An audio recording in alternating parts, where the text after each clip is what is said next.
previous Mishnah was on 28a, and there were a few things that we sort of left hanging, and I want to go over them.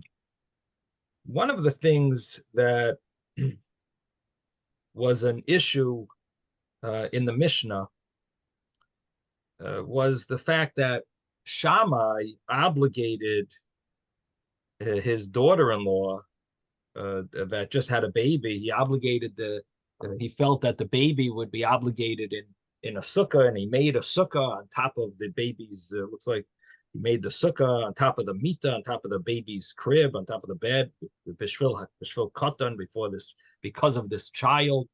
And I mentioned when we learned it that it does seem very surprising to obligate a baby with the mitzvah of chinuch. What does chinuch really mean? If chinuch means educate, in what sense are you really educating a child in the mitzvah of sukkah at that age? Baby really does not know. He's not going to remember anything from that. It just seems very surprising that there would be a mitzvah of sukkah. So, I could understand if you want to give a different measure, a different time frame for than Beis Hillel. You could argue with the other opinion, which is katan she'inay tzarech le'imay. A child that doesn't need his mother is chayiv in sukkah, which would mean a katan is exempt from sukkah. Okay, if he doesn't need it, if he needs his mother, he's exempt. That's the simple understanding that should be chinuch. Beis Shammai has a different view. Okay, fine. You want to say maybe that's not the time frame. It's a different time, different stage of his life, different education. But what does it mean? You're going to put a schach on top of a baby and call it chinuch? You want to say you want to do some spiritual. You think that it has a spiritual effect. Maybe. But to say that this is like the mitzvah to obligate and say this is chinuch, it seems it definitely seems surprising that he would hold that. So the commentaries they deal with this shiloh, like what does Beis Shammai really hold? So according to one opinion, the way they explain Shammai is that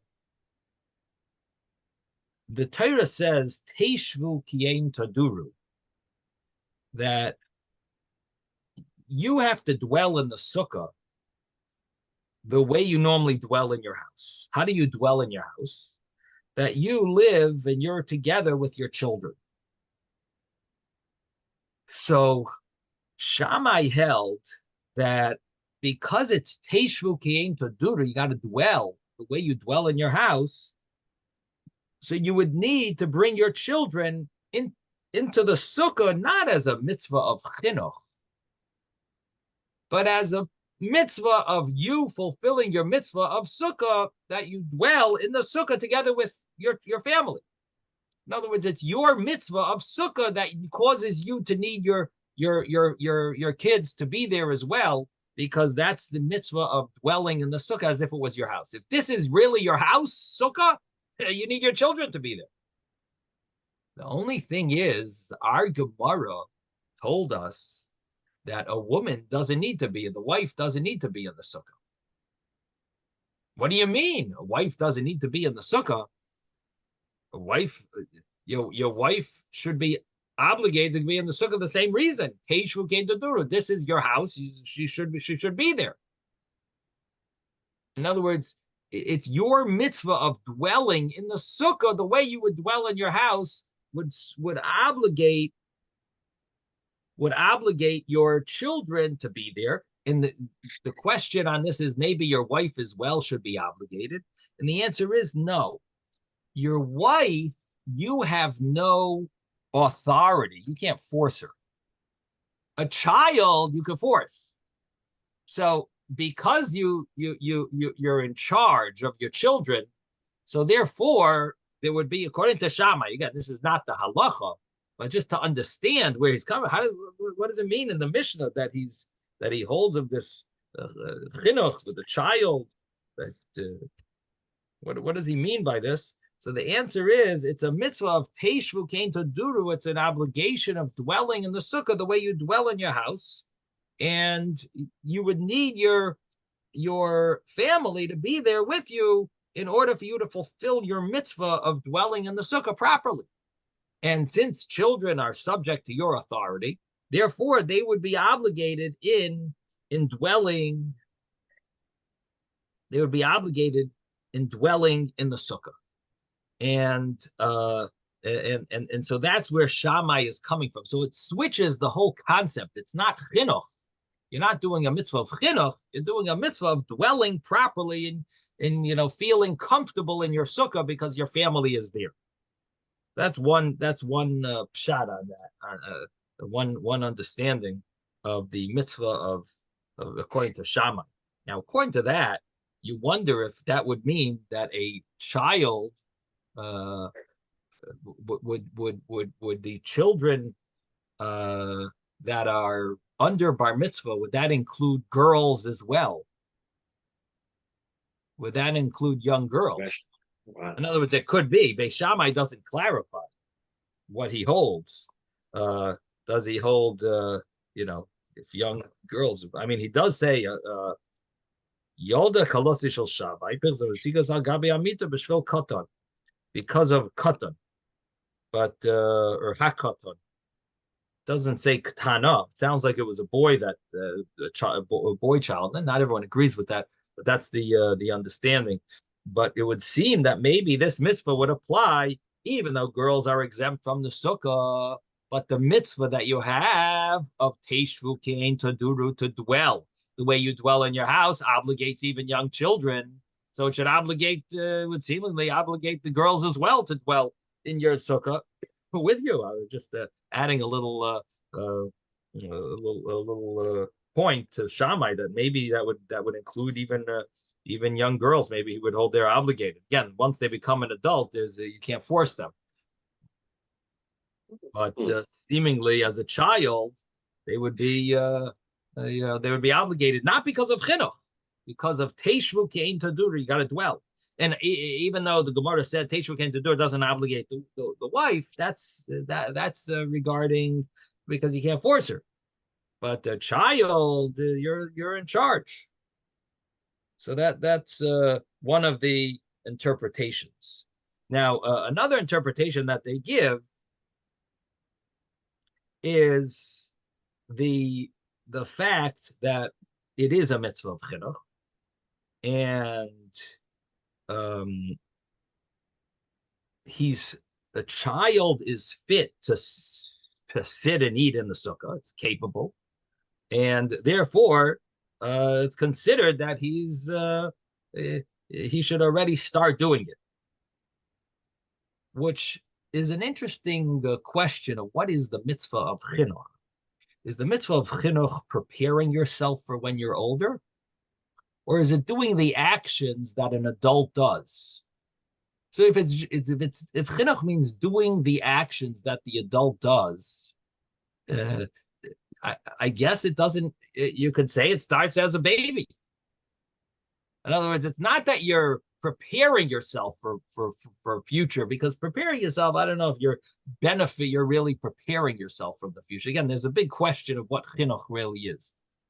Chinuch is preparing yourself for the future. I don't know if child eating in the nursing from his mother in the sukkah, or going to sleep in the sukkah in the carriage, is that really preparing him for the future? I don't think so. But if it's about doing things involving oneself as preparation in the actions that are done later, so that you could say Shammai holds you have the actions of the sukkah. He's able to be in the sukkah. The child is able to be in the sukkah. So this would be part of the chinuch of a child. Again, we don't hold this way. This is Shammai's opinion. But you could see that maybe there is such an understanding.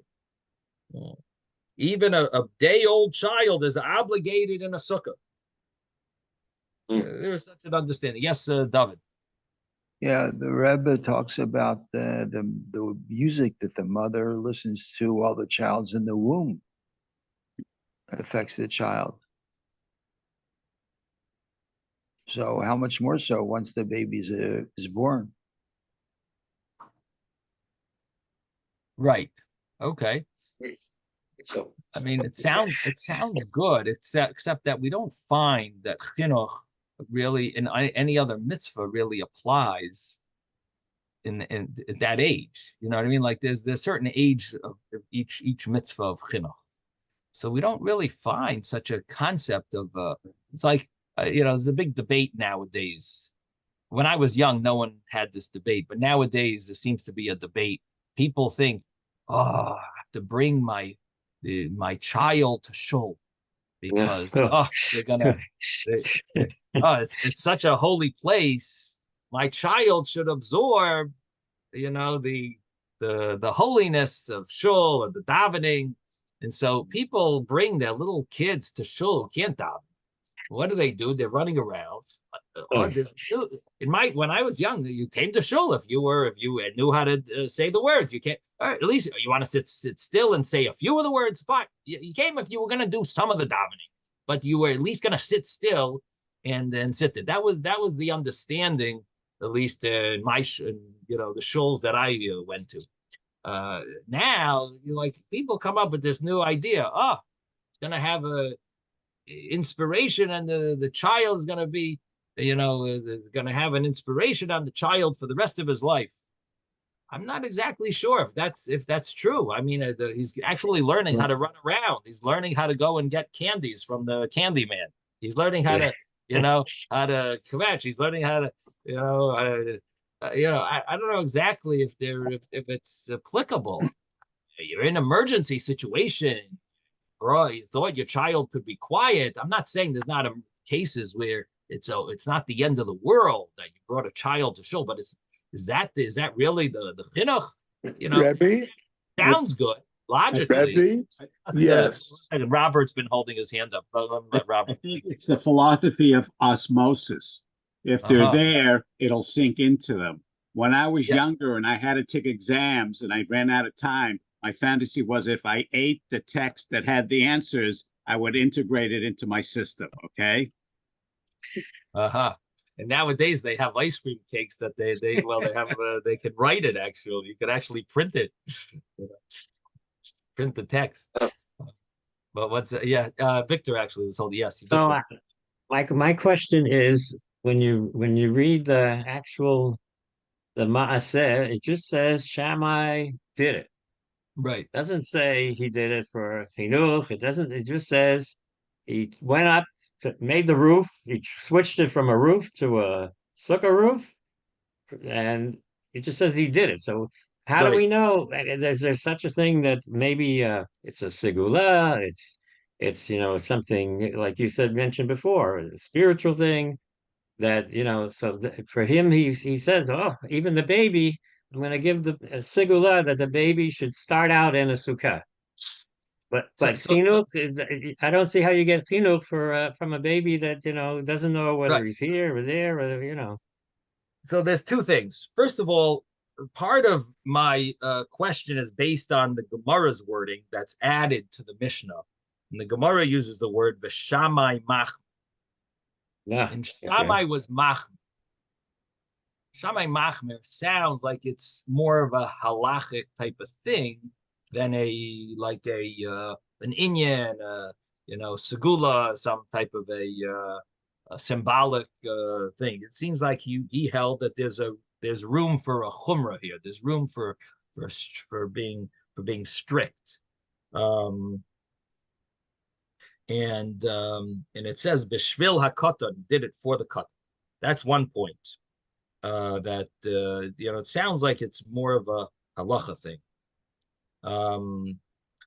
The fact that it's a inyan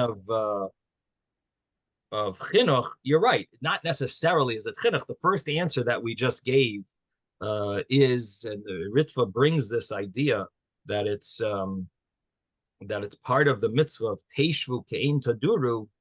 It's not the mitzvah of chinuch. It's the mitzvah of you dwelling in your sukkah in a proper way, that you're really dwelling appropriately.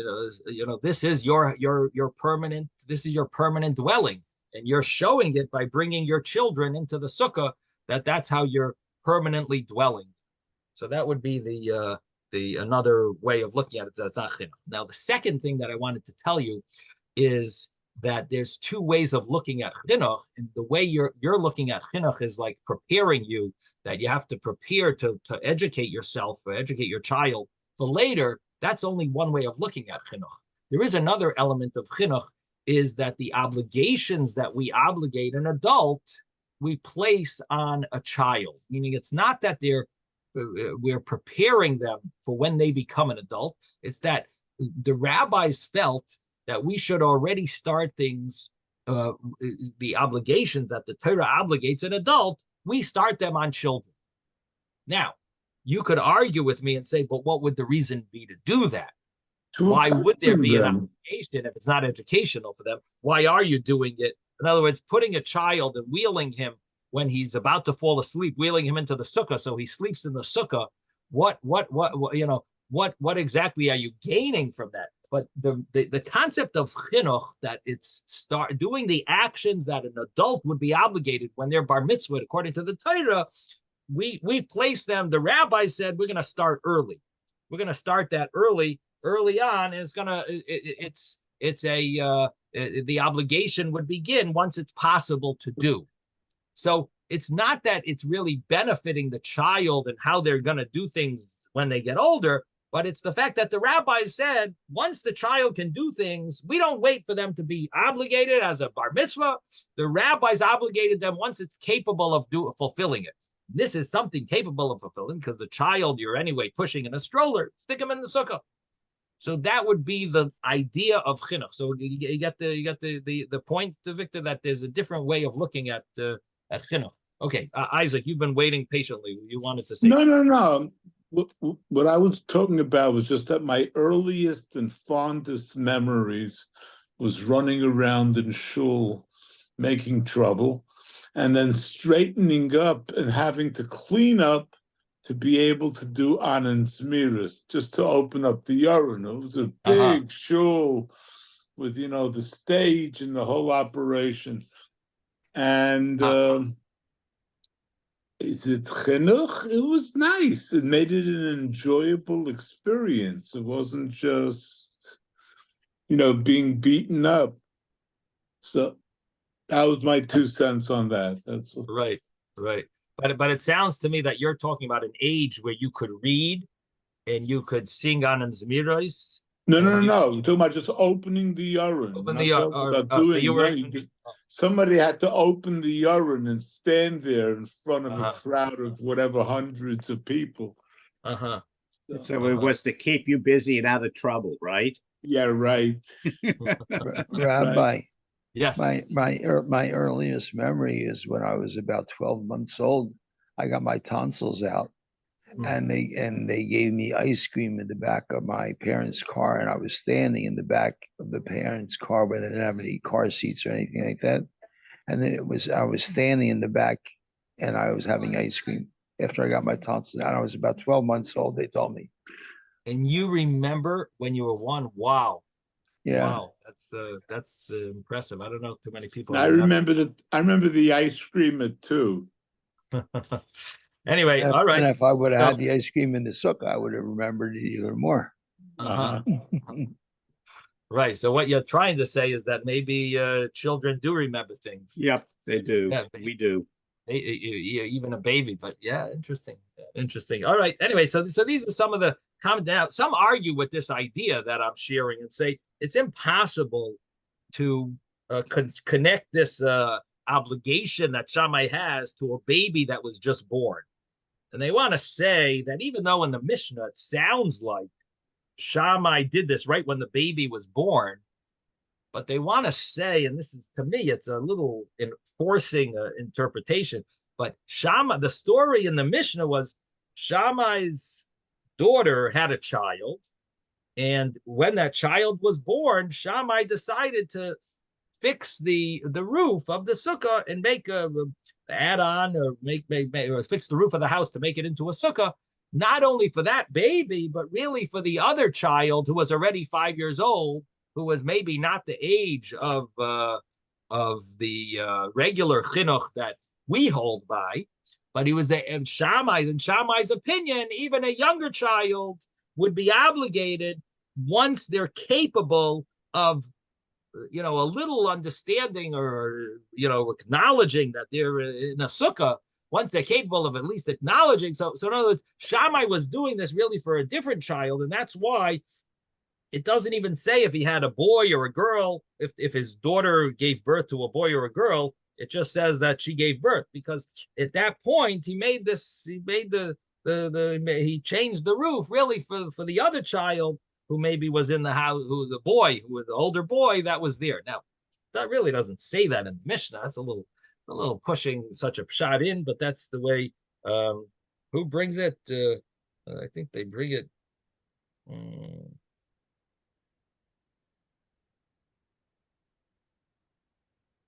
The Marshal wants to say this. Is that the Marshal?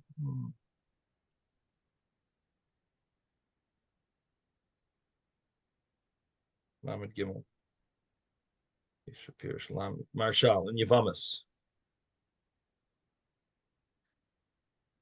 That's the way they want to learn. That Shammai was not for a child because Ein by Das. He doesn't have Das. How would he? That's why the Marshal is forced to learn this way. The child has no Das, so why would he be obligated in the sukkah? And so therefore, there was a ben acher. The ima together with this child was a ben acher, ben chamish, that was still tzarich leima, and still Shammai held that the obligated. So they bring down and the commentaries on these. These are the commentaries on the commentary. They ask our question that what doesn't fit so well in the Mishnah. Who cares if she just had a baby? And according to this, it's not such a contradiction.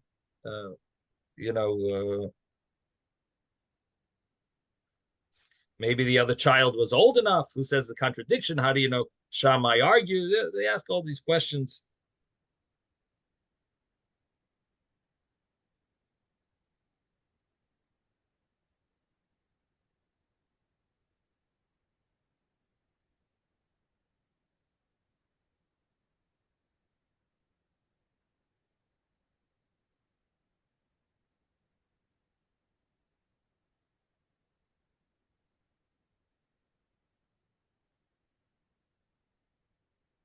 So the answer they give, interesting.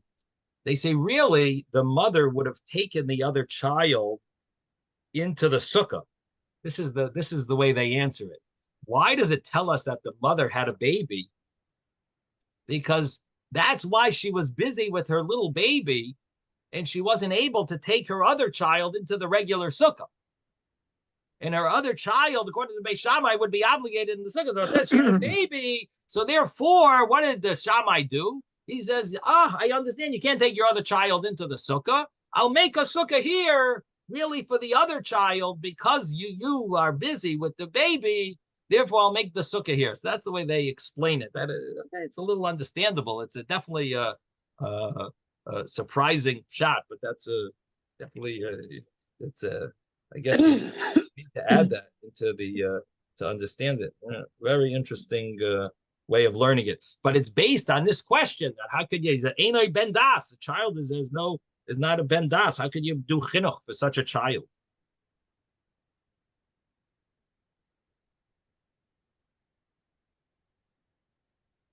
Okay, so those are the few interpretations of explaining Shammai. That was a big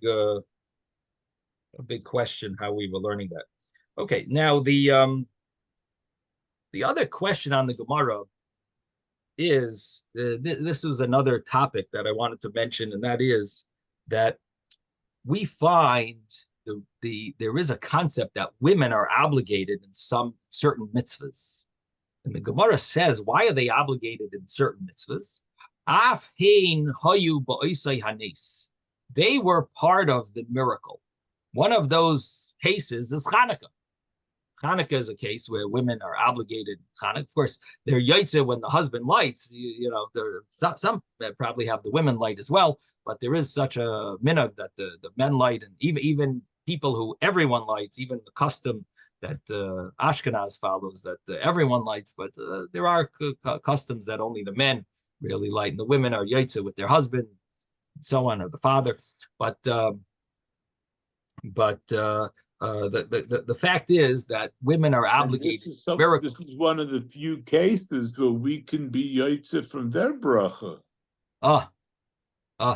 That's an interesting point, Isaac. Yeah, it's very rare that men could be yaitze from a woman. Very, very interesting. The whole discussion I let about my daughter, my wife. It's a wonderful thing in our house. You have the women be yaitze the men. Well, you don't light. You really have them be mighty. No, of course I light after, either before or after. But the idea, even just to permeate it, they have an obligation, which means they can now take care of somebody else's needs for it. That's all. It's the concept. It's not it's in practice. You don't do it for them, right? So the the mitzvah of Ner Chanukah is women and men. The mitzvah of Megillah is women and men. Afin hayu ba'isai hanes. They were also included in the miracle, and I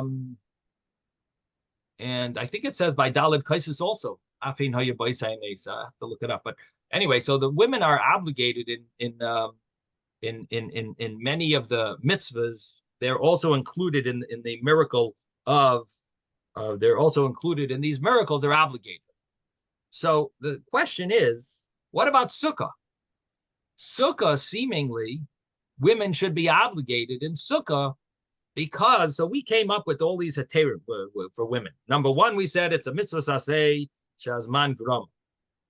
Mitzvah saseh, it's a positive mitzvah that's dependent on time. So women should be exempt. And the Gemara said, true. But there's also a mitzvah, Teishvu Kein Taduru. Got to dwell with your household. That should include your wife. Your wife should be included. Yeah, the mitzvah for you to be in the sukkah with your wife, because that's part of living. Dwelling is with your spouse. And so therefore, seemingly, she should be obligated, even though it's a mitzvah saseh shazman grama. And on that, we have a halacha l'maisha Sinai that exempts her from sukkah.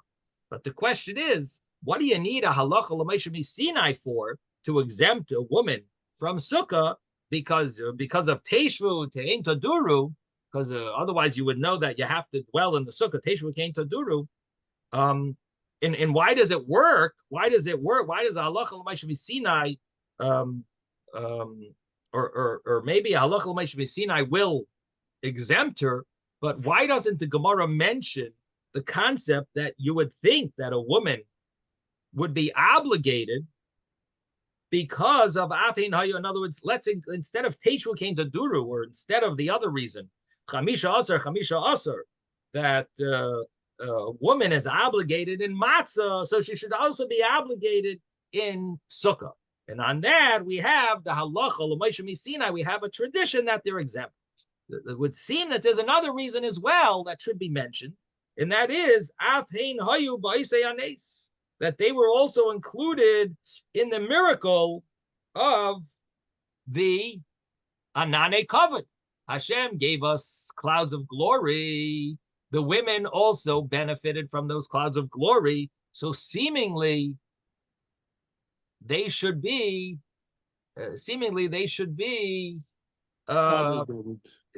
obligated in Sukkah, because they were part of the miracle.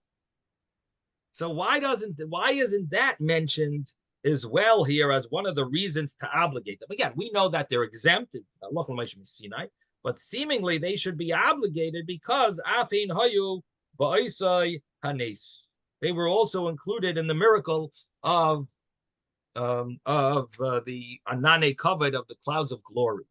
So that would seemingly be a reason to obligate them. And on this, the commentaries mention different points. One is that only applies to rabbinic laws. The Torah exempted them from mitzvahs aseh shazman bram. But the rabbis, when they made a law, they obligated women. And when the rabbis made laws, they included women if they were part of the miracle. But the Torah doesn't. The Torah doesn't do that.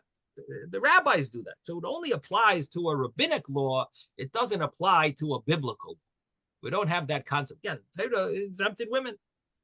The rabbis came along when they had the reason to make decrees. So they are the ones who included the women in their decrees. And there's also a concept that the rabbis were more strict because they wanted to strengthen their rules. The Torah doesn't need any chizuk, doesn't need to be strengthened. And the rabbis' rules needed to be strengthened. So the rabbis included the women as well, so people won't take their mitzvahs lightly. When the Torah says something, we're not worried that it'll be taken lightly. But the rabbis, we were more worried that the rabbis included the women sometimes in their laws in order to strengthen, especially if the women were part of it, because in order to strengthen, they shouldn't take the mitzvah lightly. So that would be one of the understandings of why it doesn't mention this concept of the rabbis should. Not only that, maybe the rabbis, even if the Torah exempts us, the question is maybe the rabbis should have then said we're obligated. The rabbis should, even though our Gemara says halacha l'Moshe Sinai we're exempt, but why didn't the rabbis go step up to the plate and say let's obligate the women? So that's really the question that maybe the rabbis should have initiated. The way I asked the question was based on the Gemara had thoughts that they should be obligated, and on that we have halacha l'Moshe Sinai.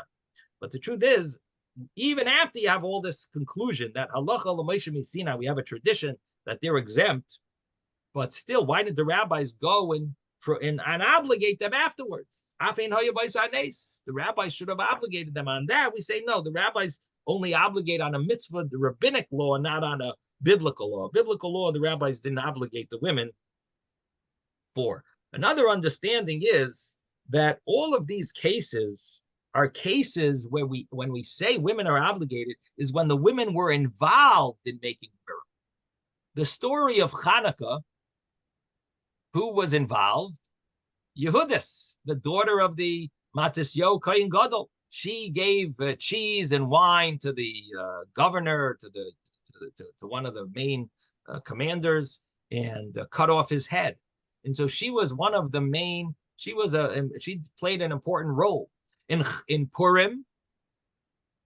What was the involvement of women? Esther was the major leader of the miracle of Purim, where she invited Achashverosh to the parties, two parties, and ultimately got him to hang Haman. So Esther, it was made through a woman, and even the Yetzias Mitzrayim, it was done because Yetzias Mitzrayim, the four kaisers, it was b'schus nashim tzidkaniyos, we were redeemed from Mitzrayim. So all of these other mitzvahs, the women were connected to the actual salvation. However, in the mitzvah of Sukkah, not necessarily, you don't exactly have the women involved. In fact, whose merit is it? The Anani Kavod, the clouds of glory, it's in the merit of Aaron. It was in the merit of Aaron. So therefore, it's not caused by a woman. And therefore, we don't commemorate, we don't say, Afin Hayu Ba'isai Hanes.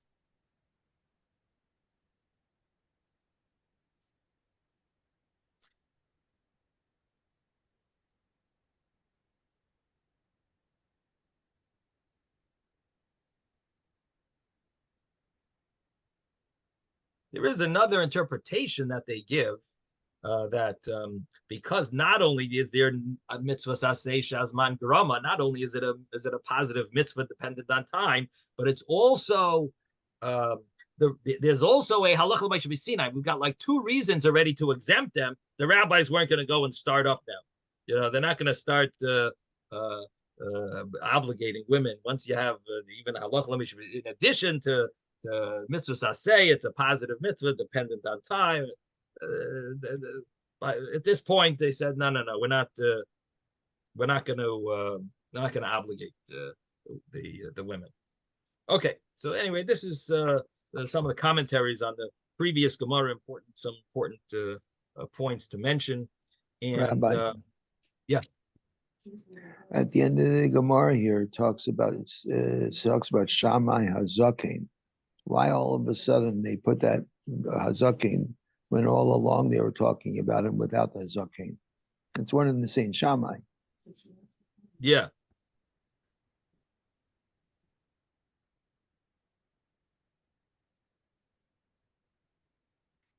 Where are you quoting from? Where it says Shammai Hazak? Oh, I see over there in the 15 lines, 20 lines up from the bottom. Shammai Hazakin, right before the Mishnah. Shammai Hazakin. Yeah. Shammai Hazakin, and then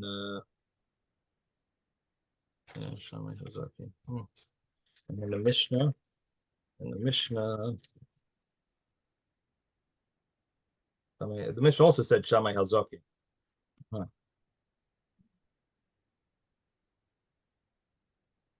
Where do you see not Shammai Hazakin? Where it says Shammai is Usually everywhere. Shammai Machmer? Because it says Shammai Machmer? It says Shammai is strict, Shammai almost Machmer. everywhere else, it just says Shammai. It doesn't say Shammai as a can. You're talking about everywhere else in the Gemara, throughout the Gemara? Wow, not everywhere, but I'm saying it's unusual.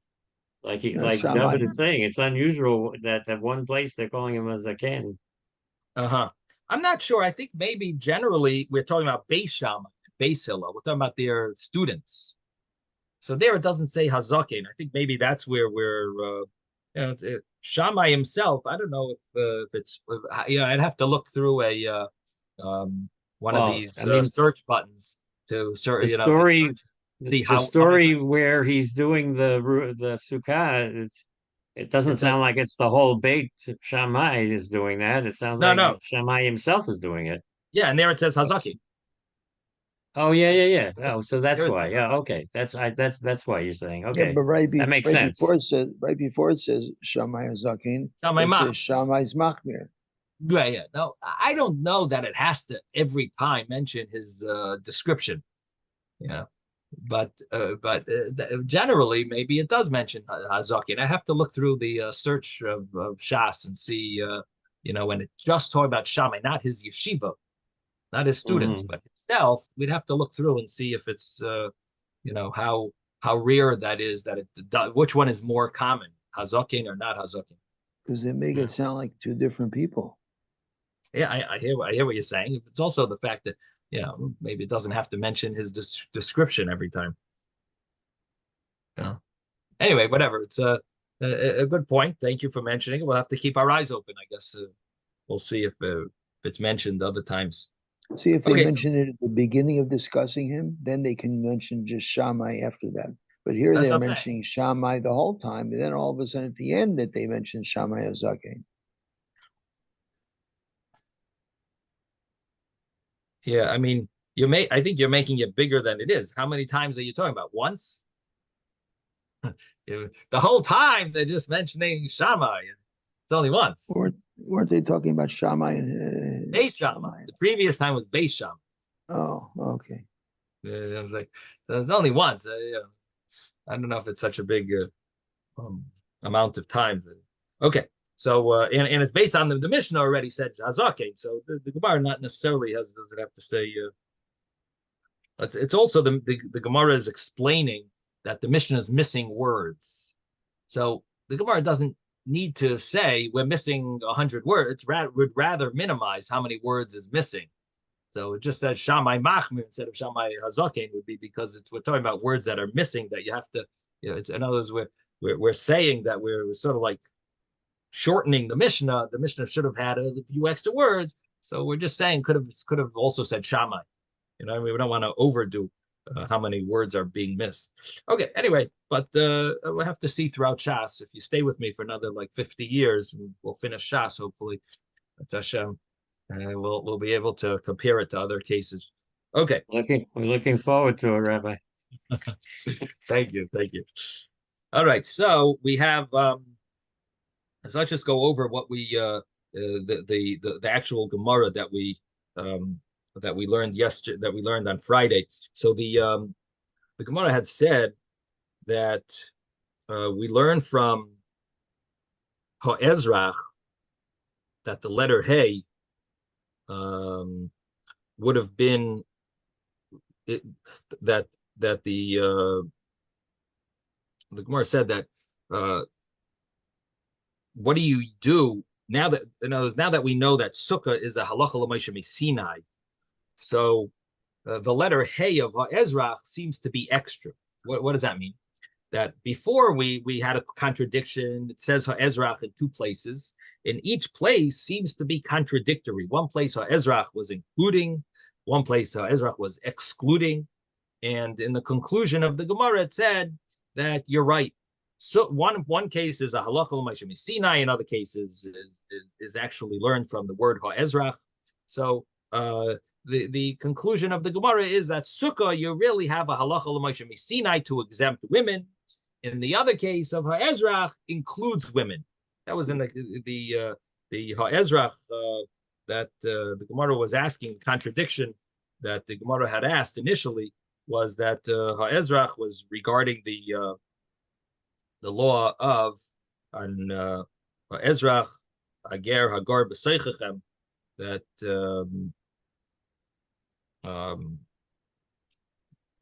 that it included the mitzvah of Yom Kippur included women. Our Mishnah excluded women. So the Gemara said, you're right, Ezra, you have to have one policy. You can't jump around. You either have it's inclusive or you have it excluding. And really it boils down to, what does Ha'ezrach mean? Does Ha'ezrach include women and then the Hey will exclude them? Or does Ha'ezrach exclude women, the Ezrach itself, and then the Hey would maybe include that? Anyway, the Gemara is what bothered. The Rishonim have different opinions how to exactly does. Is Hey, is there a set rule what Hey normally is? Or is Hey, it all depends on the fact that there's an extra letter could either include or exclude. It's not necessarily that it always is used one way, but the point is that you can't say one place it'll include women, in another place it'll exclude women. That's the real problem. According to some Rishonim, they mentioned that the fact that there's an extra letter could include something or could exclude something. That will depend on what we're including or what we're excluding. But it's not, what is the general meaning of the previous statement implying? If the previous statement's implying one way, then the letter Hey that's added will say the opposite. And if the previous concept is excluding something, so the letter Hey will include. That's one way of learning.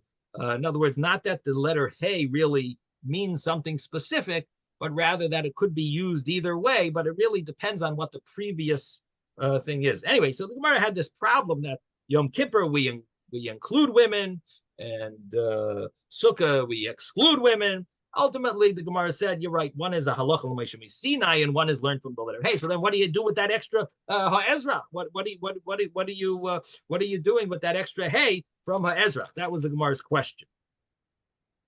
And the Gemara answered on that it's to include the what was it going to include? Hilchas Akra Lamali, the rabbi says I gave him to include the Gerim, because we would have thought that Ezrach be Yisrael, that when it says Ezrach be Yisrael, that would exclude Gerim. So here it says the letter Hey that it includes the Gerim. So in other words, Yisrael excludes Gerim, but the letter Hey includes the Gerim that they're obligated in Sukkah. And then we said Yom Kippur. Why is Yom Kippur needed to learn that you're going to include women to Yom Kippur? Aren't they obligated anyway? And this is an interesting topic. Yom Kippur, women are obligated to fast on Yom Kippur. The Gemara asks, what do you mean? We know they're obligated because any case that has a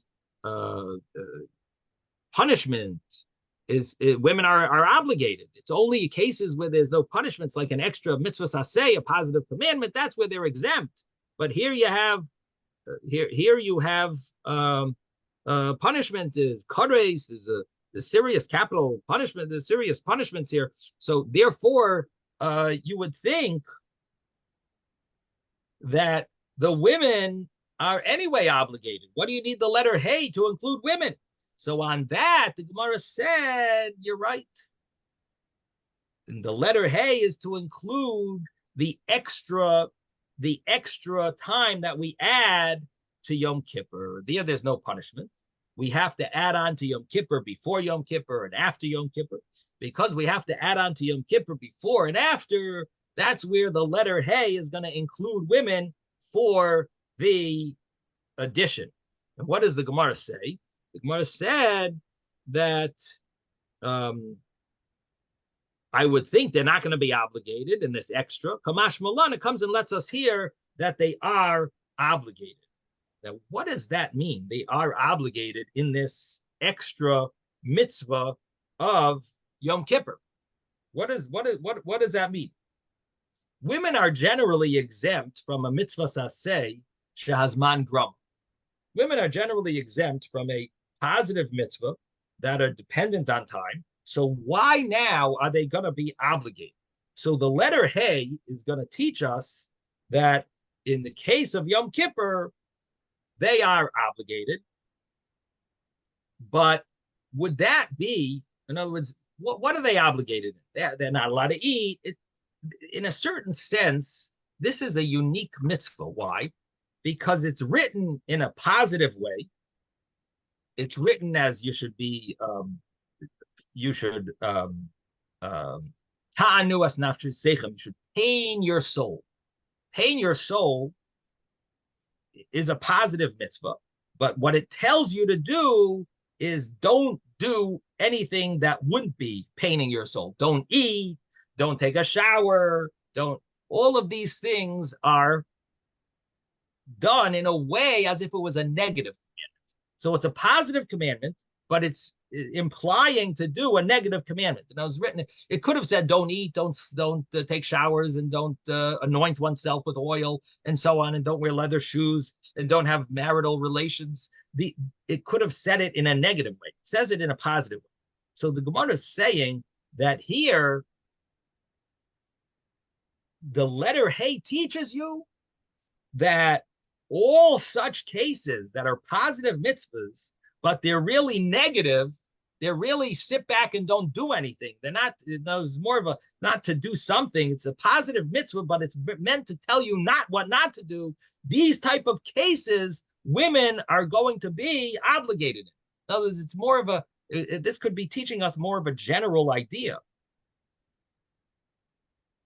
Even a time-based mitzvah, that's a positive mitzvah. If it's a positive mitzvah, but it's telling you what not to do, you would be obligated. Now, this could be teaching us like a general rule. Or another way of learning it is, no, it's just the mitzvah of Sukkah. So this is a question that's asked by Rabbi Akiva Eger, who sometimes comes up with real complicated shilas. He says, what is the conclusion of the Gemara? Kamash Malan, it's coming to let us hear that women are going to be obligated in Yom Kippur, the additional time of Yom Kippur. That's true. That's what the Gemara said. But does that teach us something in general?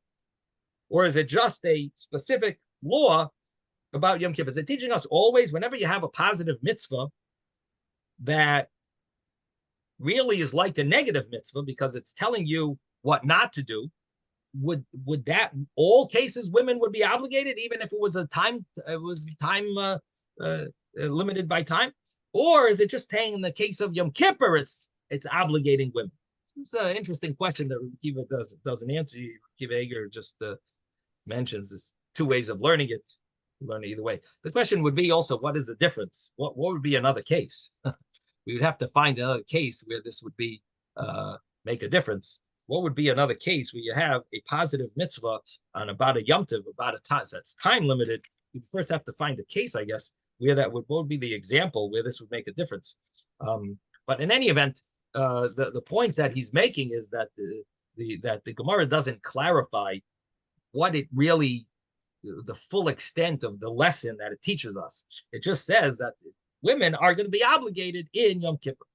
Yom Kippur, not only are you obligated on Yom Kippur itself, that we already know. It's part of the law of Yom Kippur that men and women are obligated. It's a mitzvah that has punishment to it. Therefore, the men and women are equal, but then even besides that, before Yom Kippur and after Yom Kippur, you have to add on. That's a mitzvah that also applies to women, and it's learned from the letter Hey that we add on that that women would be obligated to the Ha'ezrach is including women to the additional time of Yom Kippur. Okay, and then the Gemara talked about the Katan, which we mentioned. There's two rules by a Katan. There's Higia L'chinuch, Lo Higia L'chinuch, and the Gemara initially thought that it's a biblical that it's biblically a Katan Shehigia L'chinuch would be biblically obligated, because it says kol. The word kol is including a katan. The Gemara said. The Gemara brought a brisa, right? The kol included a katan.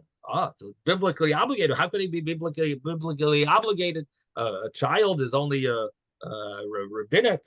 Gemara answered that the pasuk kol is only an asmachta. That we had Rashi told us that the word kol. So what do you do with the word kol? Why does it say kol Ezra? You just say Ezra Israel is Yeshu Basukah. Why does it say kol? So the Gemara, Rashi told us that the word kol actually teaches us about the law of Barod Sukkah, and or according to Rabbi Eliezer, that you could make a sukkah even in Chol Hamoed in certain cases. If the child grows up then, becomes an adult then, or if a person is Megayer in the middle of sukkahs, so he'd be obligated in a sukkah, according to Rabbi Eliezer, even though the sukkah is not going to last for 7 days. It says kol includes even these scenarios. The rabbis learned that even a sukkah that's not it's not your own, everyone is right to dwell in one sukkah. That even if you're not an owner, you could still fulfill the mitzvah of sukkah. So that was Rabbi, the word kol. Yes. What about lighting the menorah? That if the husband is away, the wife still lights the menorah. If the husband is away, the wife has the mitzvah to light the menorah. Right, for sure. And make a bracha, so she's obligated. No. If he's lighting for her, they're fine. But in the house, but if he goes away, well, the truth is that tonight at 3:00 we have a big rav who's going to be speaking. So if you want, you can ask him. The specifics. We have a Pesach who's going to be answering hard shilas of Hanukkah. So if you have any specific questions that you've been bothered with for years, you can send them to me and I'll forward them to him beforehand. There's a time-oriented mitzvah that she's obligated. Right, Hanukkah, she's obligated. Right. Now the question is, if he lights for her and has her in mind, does she fulfill the mitzvah? And of course, this is a topic of discussion, because what happens if a person is traveling and they're lighting for him at home? So it is a complicated, it becomes complicated. Should he light without a bracha because they really had him in mind at home, or does he light with a bracha? So it is a complicated shiloh. I'm not gonna. No, but she should light if he's away. She should light. And if he's lighting there, should she also light here? And if he light first and had her in mind, can she still light with a bracha? It could become complicated. Or if she had him in mind and he wants to light where he is, could he say a bracha when he lights? This would be an interesting question. What would be the ideal? What would be in case they didn't do the ideal? So tonight at 3:00, Mitzvah Hashem will. Okay, let me just finish off. I just want to get up to the Mishnah. So the Gemara then said that a katan that doesn't need his mother, what is the case of a katan shein tzarich leimai? So we said that the Rabbi Yanai's base measure said that the child, if he still needs his mother to wipe him, then he's not higia l'chinuch. If he doesn't need his mother, then he's higia l'chinuch. He's obligated he's einay tzarich leimai. Doesn't need his mother. Means he doesn't need his mother to wipe him. Rishon ben Reish Lakish says that it's when he wakes up, he doesn't scream out mother. But the question was, even kids that are older, they ask for their mother when they wake up. So he says no, when they don't quiet down till she comes, that's when it's they call and they continue to say mother, scream to their mother. That's called that would be a katan that needs his mother. So katan she'ena tzarich leimai, if he doesn't need his mother, means he's chayiv in sukkah, would be a child that he does not continuously scream mother, mother, mother. And then the final little little Gemara here was the Gemara that we discussed, that the daughter-in-law of Shammai made a little sukkah on top of the bed. And one says it's a Maisa Lister that sounds to contradict the Mishnah. The Mishnah says you're exempt. So the Gemara answers that Shammai was machmir, and the way we explained it is Shammai was machmir. He held either biblically that a child is obligated, and the reason he's obligated biblically, we said, could become from Teshu came to Duru, that he's obligated because there's a mitzvah of dwelling in the sukkah, that you have to dwell with your family, or possibly he held that the obligation of chinuch starts even at a much younger age, possibly even as a baby, even a child, or possibly really a mitzvah of chinuch only applies to a child who's a little older. And the case was the mother couldn't take the child to the sukkah because she had a baby, and really, so the baby doesn't really need the sukkah. It's really for the katan that was older, that was another child that the mother couldn't take to the sukkah. So that would be where Shammai was machmir, and the mitzvah of chinuch would start even earlier. It doesn't say weird that according to Shammai, what is the zman, according to those opinions, that there's time for a chinuch of educating a child is not what we said, that what we go by, that it's he's einay tzarich leimai, that the child doesn't need the mother. It starts even earlier. When would that exactly be? Would it just be when the child understands, maybe when he understands that he's in a sukkah? Maybe just from that, even though he needs his mother, but still, at least he knows that he's in a sukkah. Could be that's the meaning of Shammai, that they hold. At least he has das. At least he sees what he's doing. If he's a little baby in the crib, he doesn't even know that he's in a sukkah. So that could be the understanding. Anyway, so different opinions as to how to explain the opinion of Shammai, his machmer, and the story the Gemara brings, and then the Mishnah brought that story that the daughter-in-law had a baby, and he took off the roof and made schach on top of the bed. And that brings us up to the Mishnah. Okay, Zygos on everyone. Thank you, Rabbi. Wonderful day. Thank you, Rabbi. Thank you, Rabbi. Thank you, Rabbi. Good day, everybody. Just remember today at 3, and if any